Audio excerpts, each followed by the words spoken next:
Okay, good evening po sa inyong lahat.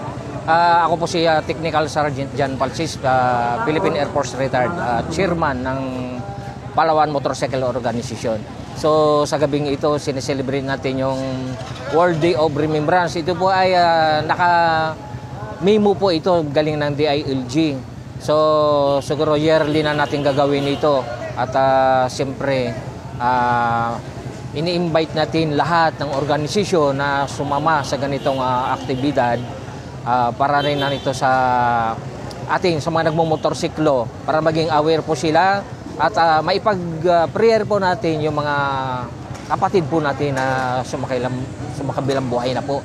So kinakailangan talaga natin na sumunod tayo sa mga batas trapiko at ang PMO po ay laging nagkakandak ng mga road safety awareness seminar sa mga barangay.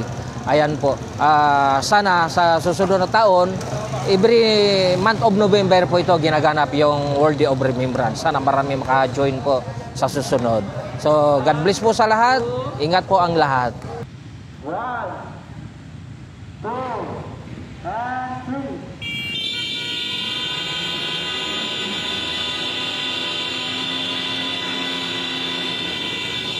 Kung saan ang bawat taon na may nakarating sa tapo na ito, na inilayo mo at niligtas mo sa anumang kapamakan ang Panginoon.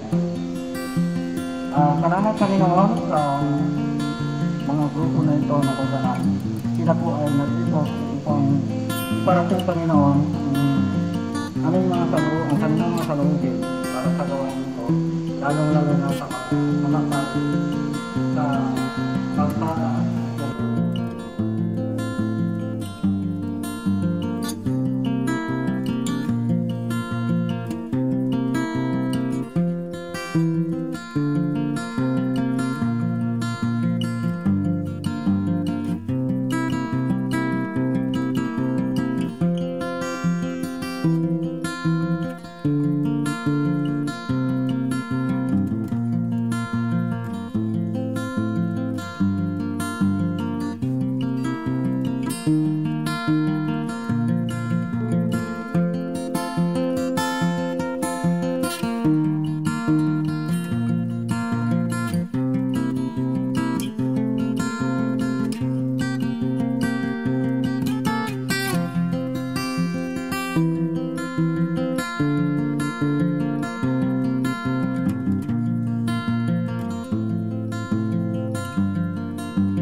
Tapos hindi ko po alam kung paano ako nabangga. Nakarating po kami ng hospital. Thank you Lord naman. At maganda po ang naging reaction ng aking pag-iisip. Wala naman pong nagamit, kundi plasdas lang po.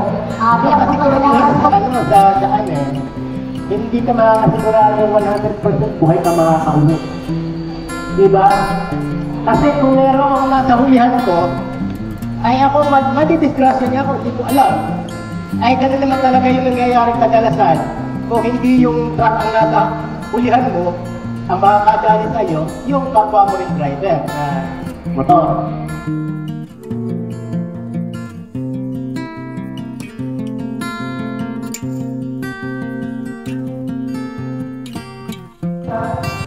Naghihayat sa akin para pumunta rito kasi para suportahan yung mga grupo ng mga motorista at saka yung mga nadisgrasya, support sa kanila para at saka ipag-pray lahat ng family nila at saka tayo rin po. Yan po. Ayan, ako pala si Kois Tony. Ako ang World Day of Remembrance Project Coordinator dito sa Puerto Princesa. So, isa rin tayo sa nanguna para mas lalong maging successful itong event natin na to, no?